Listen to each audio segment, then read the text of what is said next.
Hello, good morning, students. Today we are going to start our next chapter, that is 5, spreadsheet creating charts. Okay. In previous class we have already studied about the spreadsheet works. Spreadsheet means MS Excel. In the previous chapter we have learned about functions, formulas, and what is the spreadsheet. Many things we have studied about the MS Excel using autofill, auto sum, like this. So move on the next chapter and we will start today spreadsheet creating charts. So first of all we will open MS Excel. What is the use of chart in MS Excel?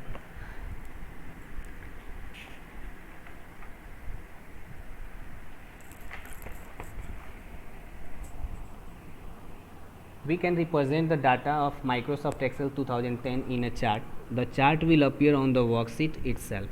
जैसे इसमें हम लोग क्या करना होता है कि chart जो है बनाना नहीं पड़ता है, ऑटोमेटिक इसमें क्रिएट हो जाता है। अगर हम लोग केवल डाटा हम लोग इंटर करना होता है, चार्ट ऑटोमेटिक क्रिएट कर सकते हैं हम लोग। यहाँ पे जैसे मैथ्स में यूज करते हैं बार ग्राफ बनाने के लिए, पाई चार्ट बनाने के लिए, तो वैसे यहाँ पे नहीं करना है। यहाँ पे केवल डाटा हम लोग को इंटर करना होता है और सिलेक्ट करके चार्ट को इंसर्ट कर लेते हैं हम लोग। जैसे कुछ डाटा यहाँ पर हम लोग इंटर कर लेते हैं, जैसे नेम हो गया, नेम, थोड़ा सा इसको बड़ा कर,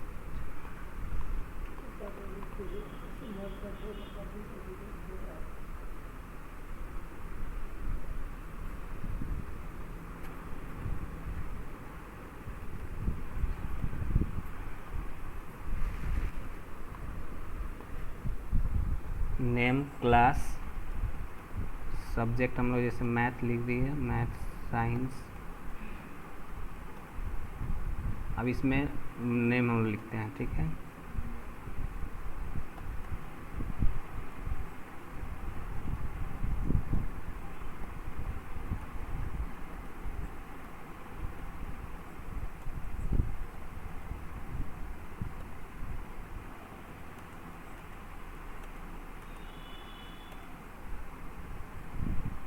सबका सेम क्लास रहता है, क्लास 7। मैथ्स में मान लो मार्क्स है 78, 58, 96, 75, 83। साइंस 75, 85, 94, 86, 92। अब यह जो डाटा है इससे हम लोग क्या करना है, चार्ट बनाना है। तो चार्ट बनाने के लिए यहाँ पर देखो, यहाँ पे दो वेरिएबल दिख रहा है, एक मैथ्स दिख रहा है और एक सब्जेक्ट साइंस का दिख रहा है। तो यहाँ पे अलग अलग नाम भी है और अलग अलग सब्जेक्ट्स का हम लोग को बनाना है। तो अगर ऐसे मैनुअली अगर बनाना हो पेन और पेपर से तो बहुत ही इसमें टाइम भी लगेगा और दिक्कत भी होगा बनाने में। लेकिन यहाँ पे हम लोग को केवल डाटा को सेलेक्ट करना है, और डाटा सेलेक्ट करने के लिए ऑलरेडी हम लोग पढ़ चुके हैं कि अगर जैसे कि इस कॉलम को हम लोग सेलेक्ट कर लिए, फिर इसके बाद इसको करना चाहते हैं या बीच वाले को छोड़ करके, तो क्या करते हैं हम लोग, सबसे पहले इसको सेलेक्ट कर लेंगे, फिर कंट्रोल बटन को प्रेस करते हैं और इसको सेलेक्ट करते हैं। कंट्रोल बटन को प्रेस करके और यहाँ तक इसको सेलेक्ट कर लेंगे। तो इतना डाटा हम लोग का सेलेक्ट हो चुका है। सेलेक्ट करने के बाद हम लोग इंसर्ट टैब पे जाते हैं। इंसर्ट टैब में जाने के बाद यहाँ पे देखो रिकमेंडेड चार्ट्स दिखा रहा है, ठीक है। तो चार्ट जो है बहुत सारे के बहुत ही प्रकार के चार्ट्स यहाँ पे दिए हुए हैं बुक्स में, जैसे कि पाई चार्ट है, कॉलम चार्ट है, लाइन चार्ट है, स्कैटर ग्राफ है, सरफेस चार्ट है। तो इस तरह से इसमें बहुत सारा दिया हुआ है चार्ट्स, बार ग्राफ भी है। तो एक एक करके हम लोग सबको देखते हैं। जैसे यहाँ पर दिया हुआ बार ग्राफ, ठीक है। तो बार ग्राफ में जाएंगे अगर, तो यहाँ से कोई भी अगर चूज़ करते तो उसका अनुसार यहाँ पे आपको चार्ट दिखाई पड़ेगा। तो यहाँ फर्स्ट हम लोग सेलेक्ट कर लिए, तो यहाँ पे देखो यहाँ दिखाई पड़ रहा है जो हम लोग का मार्क्स है उसका अनुसार से यहाँ पे चार्ट आ गया। चार्ट टाइटल, अब चार्ट का टाइटल अगर चेंज करना चाहते हैं इसमें, मतलब ये किस चीज़ का चार्ट हम लोग बनाए हैं, तो हम लोग लिख सकते हैं कि मार्क्स ऑफ टेस्ट, ठीक है। तो मार्क्स ऑफ टेस्ट यहाँ पे आ जाएगा, ठीक है। मार्क्स ऑफ टेस्ट, तो टेस्ट का ये जो मार्क्स है उसी के लिए हम लोग चार्ट बनाए थे। इससे क्या फ़ायदा है, ये चार्ट बनाने से क्या फ़ायदा है कि यह इजी होता है, डाटा जो है वो कंपेयर करने में इजी हो जाता है कि किसका सबसे हाईएस्ट। जैसे यहाँ पर अगर बिना देखे अगर बताना हो सबसे ज़्यादा मार्क्स किसका है, तो हम लोग बोल सकते हैं कि सोहन का है, क्योंकि दोनों इसका देख लो बार ग्राफ जो है यह सबसे क्या है, हाई है। हाई में मीन्स ऊँचा है। इधर भी अगर हम लोग मार्क्स देखें सोहन का, तो यहाँ पर 96 और 94 है मैथ्स और साइंस में, तो ये सबसे ज़्यादा इसका है। तो यह एक चार्ट हो गया। दूसरा चार्ट अब इसमें बनाना हो अगर हम लोग तो क्या करेंगे, यहाँ से बहुत सारा चार्ट का डिज़ाइन भी है, ठीक है। यहाँ से हम लोग सेलेक्ट कर सकते हैं चार्ट का डिज़ाइन जो भी इस तरह से है। दूसरा हम लोग चार्ट अगर इंसर्ट करना चाहते हैं तो यहाँ पे इंसर्ट में आते हैं। अच्छा लाइन चार्ट है, यह है लाइन चार्ट। लाइन चार्ट यहाँ पे आएंगे और इसको से जो भी सिलेक्ट करना है उसको सिलेक्ट करेंगे, तो सिलेक्ट करेंगे और यहाँ से हम लोग को इस तरह से दिखाई पड़ जाएगा चार्ट। तो लाइन चार्ट हो गया। पाई चार्ट अगर करना है तो पाई चार्ट भी बना सकते हैं हम लोग। यहाँ से देखो 2D है पाई चार्ट, मतलब यह 2D में दिखेगा, केवल लेंथ और ब्रेथ में दिखेगा। अगर हम लोग यहाँ से अगर 3D पाई चार्ट करें तो इस तरह से दिखेगा, डॉट नॉट करें तो इस तरह से दिखेगा। तो यह सब अलग अलग है, ठीक है। जितना भी चार्ट से हम लोग देख सकते हैं, इसमें कुछ करना नहीं, बस डाटा को सेलेक्ट करना है। डाटा को सेलेक्ट करेंगे हम लोग को चार्ट दिखाई पड़ जाएगा, ठीक है। डाटा सेलेक्ट करना है और चार्ट का डिज़ाइन इसमें सेलेक्ट करना है। नेक्स्ट इधर यहाँ पे है जो कॉलम चार्ट है, लाइन और कॉलम दोनों मिक्स है, ठीक है। तो बहुत ही तरह का इसमें चार्ट है। जिस तरह से हम लोग को जो चार्ट ईजी इसमें लगेगा, मीन्स जिस तरह का चार्ट बोला जाएगा वैसे हम लोग कर सकते हैं इसमें इंसर्ट। जैसे स्कैटर चार्ट है यहाँ पे, तो स्कैटर चार्ट यूज कर सकते हैं। स्कैटर चार्ट में भी बहुत सारा टाइप है, सब टाइप से। इस तरह से बबल्स के लिए भी है, फिर ये लाइन चार्ट में भी है, कर्व भी है। तो इस तरह से करके बहुत सारा इसमें क्या है चार्ट्स का टाइप है, ठीक है, जिसका हम लोग यूज कर सकते हैं। तो इतना सारा चार्ट था, लाइन चार्ट है। अब इसमें क्या क्या सब में अंतर है यह देखते हैं हम लोग कि पाई चार्ट का यूज क्या है। It is very useful when you wish to emphasize on the percentage of a value as compared to other elements in the data. It represents data in the form of a pie chart. तो देखो pie chart के form में इसको represent करना है, तो यहाँ पर हम लोग क्लिक करते हैं और इस तरह से क्लिक किए तो देखो यहाँ पे जो कलर दिखा रहा है अलग अलग कलर्स, इसके बारे में इंडिकेशन भी है इधर दिया हुआ। नीचे देखो यहाँ पे मधु लिखा हुआ है कि मधु का मार्क्स इतना है, फिर यह मोहन का है, सोहन का है, जॉन का और राधा का, सबका अलग अलग दिया हुआ है यहाँ पे, ठीक है। तो सबका यह मार्क्स जैसे यहाँ पे देखो इस पर ले जाएंगे तो पता चल जाएगा कि सीरीज़ जो है मैथ्स का है और मैथ्स का वैल्यू कितना है 72 में 20% है। और यहाँ पे यह दोनों सबका अलग अलग मधु, यहाँ पे जिस पे भी हम लोग लेकर जाएंगे जिस कलर पे, उस कलर पे नाम पता चल जाएगा किसका हम लोग यूज कर रहे हैं, ठीक है। तो यह सब मैथ्स का हो गया। ऐसे ही अगर हम लोग को देखो पाई चार्ट में हो गया। कॉलम चार्ट में क्या है, the column chart is one of the most commonly use chart type and is use to show the changes in data. जो भी डाटा में चेंज होता है वो सब कुछ यहाँ पर शो करेगा। जैसे देखो यहाँ पर अगर हम लोग डाटा को चेंज कर दें, यहाँ पर 45 कर दें, तो इस चार्ट में भी चेंजिंग होगा।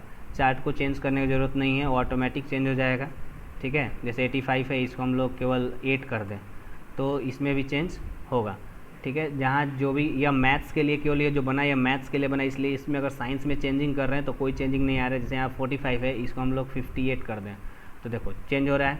75 है, इसको 95 कर रहे हैं तो फिर चेंज हो रहा है। तो यह पाई चार्ट केवल किसका है, मैथ के लिए बना हुआ है, मैथ्स का है, ठीक है। यहाँ पर डाटा देख सकते हैं, ये दो ठो सिलेक्टेड है। तो पाई चार्ट हो गया इस तरह से। एक से ज़्यादा जब वैल्यू का यूज़ करना हो तो हम लोग कॉलम चार्ट का यूज़ करेंगे या लाइन चार्ट का यूज़ करेंगे या बार ग्राफ का यूज़ करेंगे। तो इस तरह से हम लोग बहुत सारा इसमें चार्ट है जिसका यूज़ कर सकते हैं। लाइन चार्ट में क्या है, line chart shows trends in the data at equal interval. It shows data in different style of line varying at equal intervals. A line chart uses connecting dots to display trends in the data over a period of time. तो इसमें बस हम लोग को इस chapter में यही सीखना था कि चार्ट्स को हम लोग कैसे इंसर्ट करते हैं। जो डाटा दिया हुआ है उसके अनुसार जो भी अगर चार्ट बोला जा रहा है उसको हम लोग कैसे इंसर्ट करेंगे। तो ऐसे हम लोग को इंसर्ट करना है, सब देख सकते हैं हम लोग, ठीक है। अब इस चार्ट में क्या क्या है थोड़ा सा भी जान लेते हैं। चार्ट का जो टाइप्स है उस टाइप्स को भी हम लोग कवर करेंगे। तो चार्ट का जो टाइप्स है वो हम लोग देखते हैं। देखो इसको हम लोग पहले डिलीट कर लेते हैं चार्ट्स को। इसको हम लोग सेलेक्ट करें, सेलेक्ट करने के बाद फिर से हम लोग चार्ट को इंसर्ट करते हैं कंट्रोल के साथ। अगर अलग अलग करना होगा तो कंट्रोल के साथ करेंगे और पूरे डाटा को सेलेक्ट करना होता है। इस क्लास को भी अगर नहीं छोड़ना होता तो हम लोग क्या करते हैं, डायरेक्ट यहाँ से यहाँ तक हम लोग ड्रैग कर सकते थे, ठीक है। तो यहाँ पे आए हम लोग और इसमें हम लोग आकर के कॉलम चार्ट हम लोग तैयार कर लिए। अब इसमें अलग अलग क्या क्या चीज़ दिया हुआ है, जैसे कि चार्ट एरिया क्या है, चार्ट टाइटल क्या है, कैटेगरी एक्सिस क्या है, वैल्यू एक्सिस क्या है, सब हम लोग देख लेते हैं। तो चार्ट एरिया, तो यह जो एरिया दिख रहा है यहाँ से, ये जो इसको जैसे इसको हम लोग बड़ा कर रहे हैं तो ये जो एरिया जो ज़्यादा हो रहा है यह क्या हो गया हम लोग का चार्ट एरिया हो गया, ठीक है। The chart area indicates the complete area comprising of all the data objects in the chart. जितना भी डाटा और ऑब्जेक्ट्स इसमें दिखाई पड़ रहे हैं वो सब क्या है हम लोग का चार्ट एरिया में आता है, ठीक है। चार्ट एरिया जैसे इसको हम लोग छोटा कर दिया तो चार्ट एरिया हम लोग क्या हो गया, कम हो गया। तो इस तरह से जो भी यहाँ पर दिख रहा है सब चार्ट एरिया में आता है। इसका देखो यह जो 120, 100, 80 यह सब दिख रहा है, यह वैल्यू एक्सिस है, यानी वाई एक्सिस को हम लोग वैल्यू एक्सिस बोलेंगे। और नीचे यहाँ पर जो दिख रहा है यह कैटेगरी एक्सिस है। क्या है, कैटेगरी एक्सिस है, जिसको एक्स एक्सिस भी बोलते हैं हम लोग। Data series is the collection of related values that are plotted an a chart. यह जो दिख रहा है यह डाटा सीरीज, देखो यहाँ पर सीरीज भी दिख रहा होगा, सीरीज लिखा हुआ, सीरीज साइंस पॉइंट राधा इस तरह से लिखा हुआ है, सीरीज मैथ। तो यह जो कॉलम, यह जो चार्ट दिख रहा है, जो कलरफुल, ये जो दिख रहा है बार यहाँ पे जो दिख रहा है, यह क्या है हम लोग का सीरीज है, ठीक है, डाटा सीरीज। कैटेगरी नेम, तो category name, the category name are the labels which are displayed on the X axis and Y axis. तो यहाँ पे देखो, यहाँ पे कैटेगरी का नाम जो होगा वह, यहाँ पर नाम क्या है, तो मैथ एंड साइंस लिखा हुआ है, मीन्स यह है नेम ऑफ स्टूडेंट्स या नेम ऑफ, अगर यहाँ पर हम लोग ऐड करें इसका कैटेगरी नेम तो यह हो जाएगा नेम ऑफ स्टूडेंट या नेम ऑफ सब्जेक्ट्स। और इधर जो है यह जो एक्स वाई एक्सिस पे है, वाई एक्सिस पे क्या है, तो इस पर मार्क्स है, तो मार्क्स जो होगा वह हम लोग का क्या कहलाएगा, category name for Y axis, ठीक है। Plot area, the plot area, यह जो एरिया दिख रहा है जितने दूर में यह प्लॉट किया गया है, यह जो लाइनिंग दिख रहा है, यह लाइन यहाँ तक, जैसे हिंदी के कॉपी में लाइनिंग आता है, वो जो लाइन दिख रहा है, जहाँ तक यह लाइन दिख रहा है वही हम लोग क्या है प्लॉट एरिया, क्योंकि इतना ही दूर में क्या किया गया है, चार्ट को प्लॉट किया गया है। बाकी पूरा जितना भी एलिमेंट्स या मैथ साइंस या जो भी जहाँ भी दिख रहा है ये सब मिला के चार्ट एरिया होता है, लेकिन प्लॉट एरिया के लिए इतना होगा, ठीक है।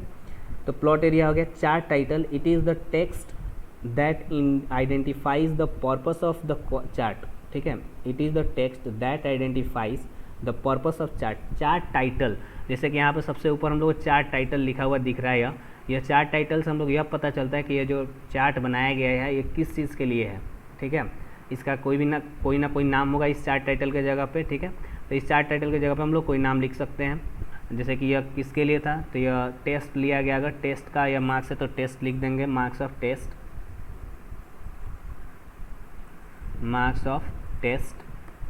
तो इस तरह से हम लोग क्या हो गया, यह चार्ट टाइटल हो गया।